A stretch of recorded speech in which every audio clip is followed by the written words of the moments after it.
Más de 145 países ya reconocen al Estado de Palestina. La admisión plena de Palestina como Estado miembro de la ONU no resiste más dilación. Es vital que se inicie la reconstrucción de Gaza, se creen las condiciones para el regreso de los desplazados, se retiren de forma total e incondicional las fuerzas de ocupación israelíes y se cumpla con lo dispuesto en los acuerdos alcanzados entre las partes. La aspiración de que este foro brinde perspectivas reales para una solución justa, permanente y duradera del conflicto es compartida por millones de personas en el mundo. No los defraudemos. La justicia para Palestina no puede esperar más. Actuemos con la urgencia que la humanidad demanda, que el pueblo palestino necesita como condición ineludible para alcanzar una paz justa, duradera y permanente en el Oriente Medio. Muchas gracias. Je remercie Monsieur le représentant de Cuba pour sa déclaration. Et je donne la parole à Monsieur le représentant des Maldives. To the representative of the Maldives.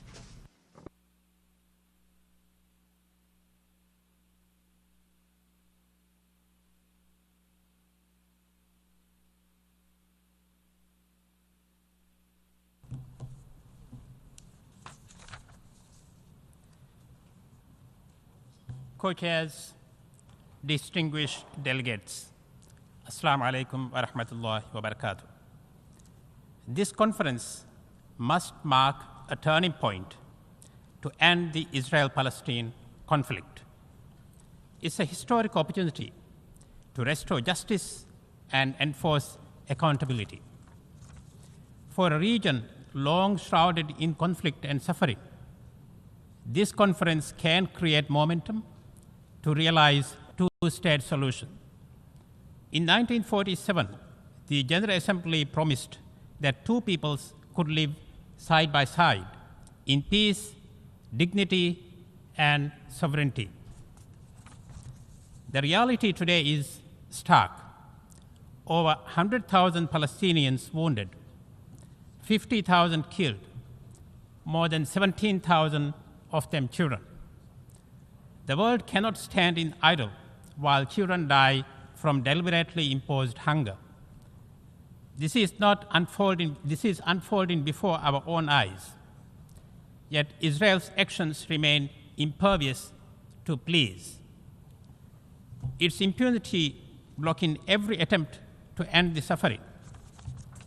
We must not normalize such devastation or become desensitized to the loss of innocent life. In moments like this, diplomacy and multilateralism must not retreat. They must rise. We need more action, not just condemnation, more cooperation, and less polarization. The Maldives stands today with unwavering moral clarity. We may be small, but we have never wavered in standing for what is right. This is why we recognized the State of Palestine in 1988. This is why the Maldives has filed a declaration of intervention at the ICJ for the application of the Genocide Convention in Gaza Strip. This is why we argued before the court that Israel's action violate Palestinians' human rights and demanded humanitarian access. Let us begin with the truth. The State of Palestine exists. 147 countries in this hall recognize it, and more have expressed their intent to do so. The Palestinian flag flies outside this hall. Its sovereignty and its people must not be erased. From Gaza to West Bank to East Jerusalem, Palestinians have the inalienable right to remain, to return, and to govern a state of their own freely and fully. The targeting of UNRWA must stop. Defunding a humanitarian lifeline during famine and massacre is not policy, it's cruelty. Humanitarian workers are not the enemy, nor are journalists. And aid is not optional. nor is the obligation to protect civilians. The Maldives believes in a just, lasting solution: 2 states, 2 peoples, and 1 peace. But there can be no peace without justice. Israel must be held accountable for the lives it has taken, for the homes it has destroyed, for the future it has killed, and for the hopes it has extinguished. Reparations, restitutions, and redress is the bare minimum. The Maldives supports Arab Reconstruction Plan with technical expertise, financial support, and moral leadership, and we urge others to do the same. This is why we begin to restore humanity to a people who have lost everything. Let every child in Palestine grow with dignity and hope for the future they deserve. I thank you.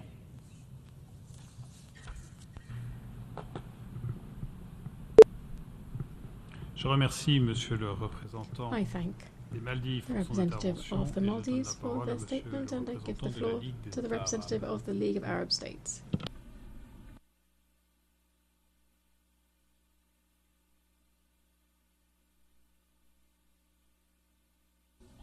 يسعدني أن أقف على هذا المنبر اليوم مرتديا جناح دولة فلسطين كأكبر تعبير عن تضامن جامعة الدول العربية مع دولة فلسطين المستقلة، وأن ألقي كلمة معالي السيد أحمد أبو غيث الأمين العام للجماعة العربية الذي حال احترامه للوائح الإجرائية للجمعية العامة دون إلقائه الكلمة قبل مغادرة Here I present the statement of the Secretary General of the League of Arab States, who was unable to make a statement himself. At the outset, allow me to express my thanks to the Kingdom of Saudi Arabia and the French Republic for chairing this meeting at